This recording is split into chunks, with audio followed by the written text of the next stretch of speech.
We have plans to have an open house and a parade next year. Due to COVID-19, we're not doing it this year for the 100th anniversary, but we did want to have this dedication on the actual day, and I really appreciate everyone coming. Today is the actual date of the fire company, the O.L. Davis Fire Company, being 100 years old.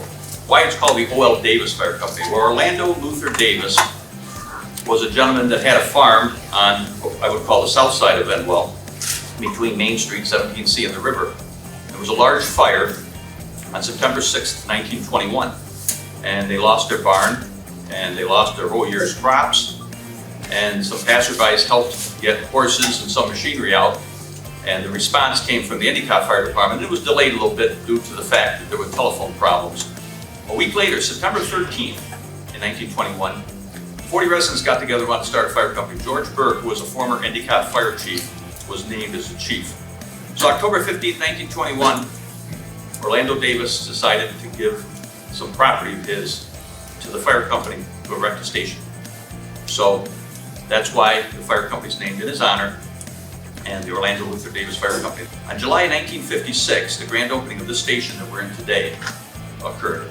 And Endwell was growing in the 50s, and the only station we talked about was the O.L. Davis station, which we have pictures of here, which was on Davis Street where the current station sits, which was erected in 1966. In December of 1990, voters approved plans to complete renovate this building, add on to Station 1, which they did. We're in one of the added on rooms.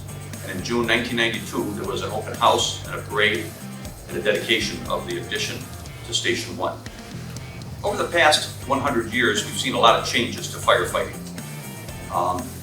There's a metal helmet over there on the table. That's what they used to wear. Rubber coats, most of them have disintegrated, so I don't have one here to show you. But rubber coats and metal helmets, compared to today's firefighting gear, have changed dramatically. And typically, when they did fight a fire, it was from the outside. First trucks in Endwell was a chemical fire engine, 1921 Ford Model T, and there was a picture of it over there. That was the first thing that they had. Later on, the district purchased pumpers and aerial and a combination squad truck, pictures of those over there too. And now, of course, there's quints, towers, and large pumping apparatus. So currently we have about 60 active firefighters, 25 auxiliary members, and 2 support members.